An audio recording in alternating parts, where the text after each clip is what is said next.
Hey everybody, welcome to the Homework 10 video series. Starting off with question 1, so we're just going to jump right into things. They're asking us what is the strongest type of intermolecular force in the following compounds. So they gave us about 6 compounds down here, and we have a nice drop-down menu to select the strongest IMF. So our game plan for this problem is going to be that we will draw all the Lewis structures for each compound. Then we're going to determine which intermolecular forces are present in those compounds, and then we'll choose the strongest one. So for the sake of time, we're just going to skip into having all the Lewis structures available to us. If you're struggling to draw the Lewis structures, I would recommend that you jump back to those previous homework assignments or those previous lecture videos, brush up on those skills first, and then once you're comfortable with that, then you can tackle homework 10. So once you're comfortable drawing Lewis structures, the first thing we look at is this CH4, this methane. The methane, we see these 4 equivalent carbon-hydrogen bonds. It's going to give us a tetrahedral shape. We're going to have no dipole moment for this molecule, so it's nonpolar.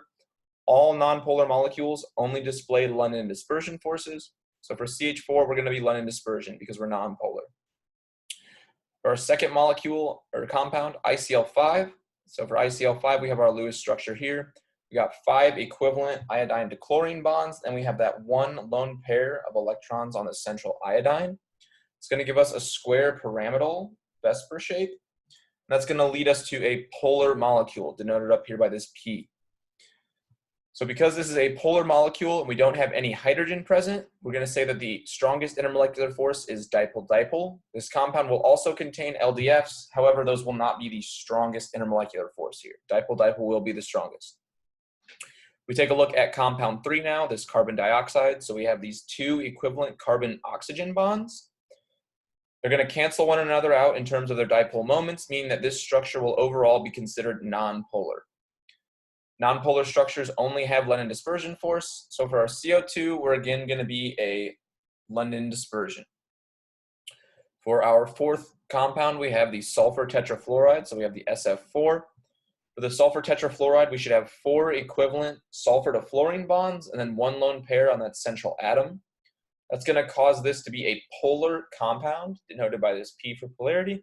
And if we have a polar compound that doesn't contain a hydrogen bound to FO or N, then our strongest IMF is said to be dipole-dipole. So for sulfur tetrafluoride, we're going to be a dipole-dipole intermolecular force. 2 more to go. So we have krypton dichloride here. So our Lewis structure should have 2 equivalent krypton to chlorine bonds, and then we need 3 lone pairs around that central atom. This is going to have a linear molecular shape, and that linear shape is going to mean that this KrCl2 compound is overall nonpolar.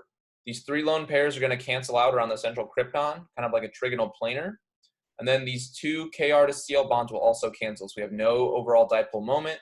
This is nonpolar, so we only have London dispersion force. For our last one up, we have the xenon dichloride. So for the xenon dichloride, it's going to have the same shape as that KrCl2, where we have the central xenon surrounded by 3 lone pairs connected to 2 chlorine atoms. That's again going to give us a linear molecular shape. And that linear shape is going to cause us to be nonpolar. Since we're nonpolar, the only IMF that we display is London dispersion forces for this XeCl2. Okay, so that's all of number 1. Jump back into our series to see the rest of these questions.